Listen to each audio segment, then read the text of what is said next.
Mga kabayan, si Kamanong po, inyong lingkod.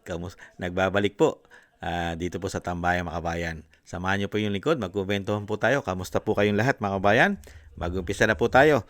Komentuhan po natin, ito pong komento. Ito pong pahayag mga kabayan ni Atty. Trixie Cruz Angeles. Dito po sa tanong niya, kamusta na raw po ang tinatawag na tambaluslos ng Vice President? Ang tinanong niya po ay isa po itong alagad umano, mga kabayan. Isa po itong buhaya rin umano diyan po sa crocodile farm na tinatawag ni Kiko Barsaga na House of Representative. Mga kabayan, tinanong po si Congressman Jude Asidre. Mga kabayan, ito po yata ay nasa Tingog Party List. At alam naman po natin ang Tingog Party List ay ang may-ari po yata niyan ay sila rin po yata ang tinatawag na tambaluslos umano. Hindi po ba? Pakinggan po natin ang tanong at ang sagot, mga kabayan, ng mga tagapagtanggol ni tambaluslos umano. Ito po ang tanong ni Atty. Trixie Cruz Angeles. Pakinggan po natin. Itinuro sa akin ng Kamusta na si Speaker Martin? Ang tingin niya sa mga nangyayari ngayon? Well, I think he's more worried for the country than himself. We always say na he's ready to face anything on the legal basis. He's that confident, knowing that he's not implicated in any of these allegations, speculations. But sabi ko nga, we're all worried for the country. How this will take, it has already affected our economy. It has affected it's chipping at our institutions of state, diba? And I think it should be a wake-up call. Even, this issue affects us not because we're involved, but because we're part of the institution. We always tell ourselves that we need to learn something from this.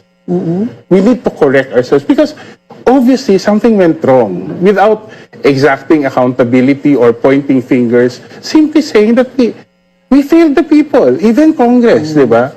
But it shouldn't end with that. It should start by saying, what do we do better next time? Kamusta na si Speaker Martin? Ang tingin niya sa mga nangyayari ngayon? Well, I think he's more worried for the country than himself. We always say na he's ready to face anything on the legal basis. He's that confident, knowing that he's not implicated in any of this. Matambay worried pala. Mga kabayan, worried sa nangyayari po sa ating bansa. At worried din po siya pagdating po sa ekonomiya. At worried din po. At handa rin po niyang harapin ang sinasabi po mga issue. Basta po, mga kabayan, hindi po mga tinatanim at gawa-gawa na mga bintang sa kanya. At kailangan po may patotoo. May ebidensya. Mga kabayan, ganyan po katindi. Ito po tinatawag na tambaluslos. At nagwo-worried pa pala. Mga kabayan, nagwo-worry pa pala sa nangyayari po, mga kabayan. At ang tanong po natin, sino po ba may gawa? Sino po ba may gawa ng malawakang korupsyon na mahigit 3 taon, na trilyon ang pinag-uusapan at daan-daang bilyon? At sino po ang nagkamal ng malaking allocable? Insertion. Sino po? Kaya nyo lang nasasabi yan, Representative Jude Asidre o Congressman Asidre, dahil nasa kapangyarihan pa kayo at kayang-kaya nyo pagtakpan ang mga issue nyo umano dahil nahandyan pa kayo sa inyong mga posisyon. Kaya nga hindi mabuksan ang mga libro nyo. Hindi po ba? Nakita nyo po bang binuksan ng bawat congressman katulad po ni Jude Asidre ang kanyang libro? Binuksan po ba ang libro ng Tingog Party List? Inimbestigahan po ba yan? Inimbestigahan din po ba ang nahawakang pondo, budget ng opisina ng dating speaker na tinatawag na tambaluslos? Nailabas na po ba ang libro ni tambaluslos, mga kabayan? Nagtatanong lang si Kamanong. Ngayon, mga kabayan, kaya po kasi nag-uubra lahat ang nangyayari sa ating bansa. At malalakas pa ang loob ng mga buhaya na ito umano. Dahil nga po, nahandyan po ang mga protector nila.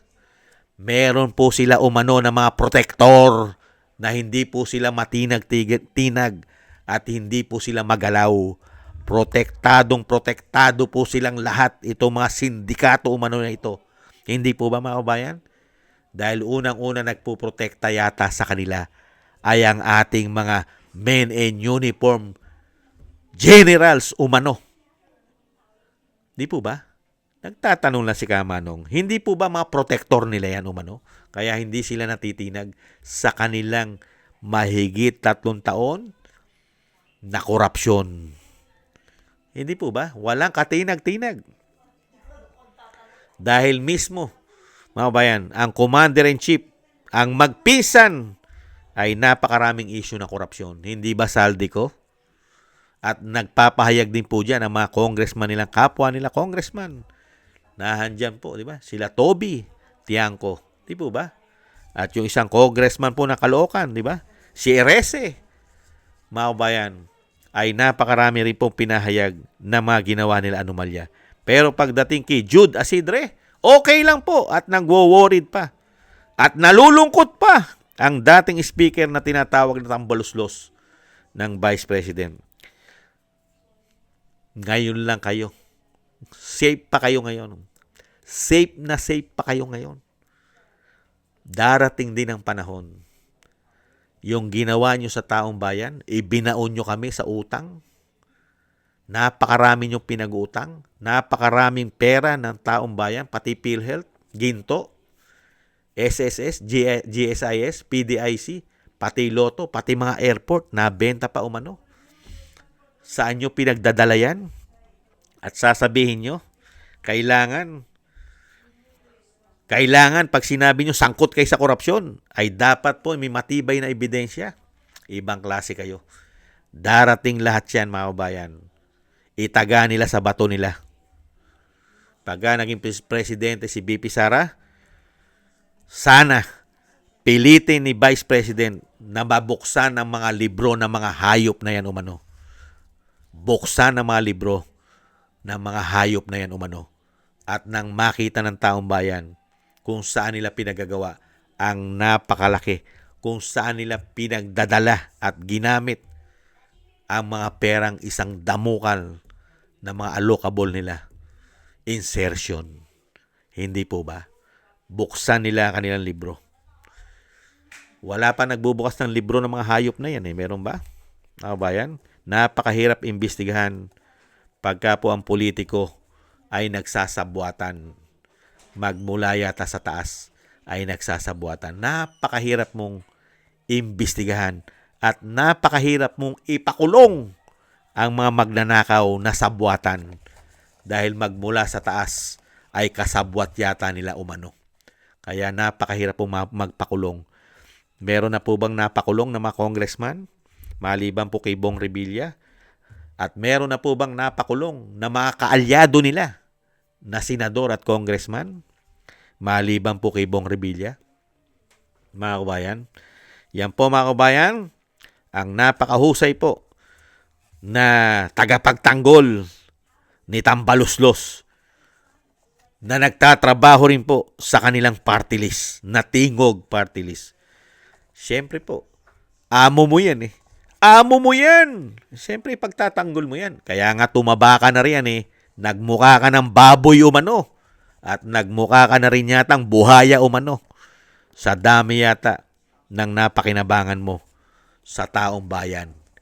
Hindi kaya? Nagtatanong lang si Kamanong, Jude Asidre, nagmukha na po yata tayong baboy umano. Hindi po ba? Yan po mga kabayan, ang mga tinatawag po ni Congressman Kiko Barsaga na mga crocodile na nasa crocodile farm, mga kabayan. Ibang klase po. Thank you po, Atty. Trixie.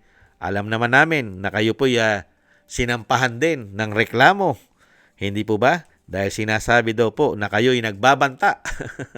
Ayon po yan sa tagapagsalita na tinatawag na garbage in, garbage out ng Vice President.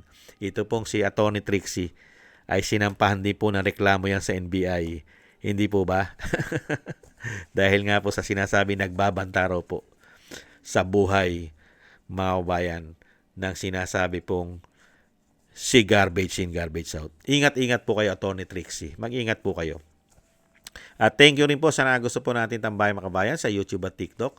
At ganun din po sa ating mga subscribers. Thank you sa mga nagbibigay po ng comment, like, share, and subscribe. Mabuhay po kayo. Shoutout po sa inyong lahat. At shoutout din po sa mga nagbibigay po ng tulong at biyaya.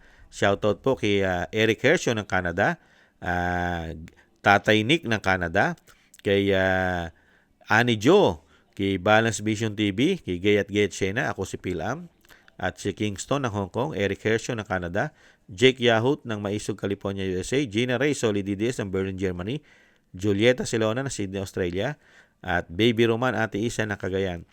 Thank you po mga kabayan. Ingat-ingat po kayo, lalong-lalo po sa inyo po mga paggawa. Shoutout po sa inyo lahat. At thank you po sa lahat mga kabayan. At syempre po, God bless po mga kabayan. At ingat-ingat po tayong lahat. God bless po. At konting tiis lang po mga kabayan. Paalam. Bye-bye.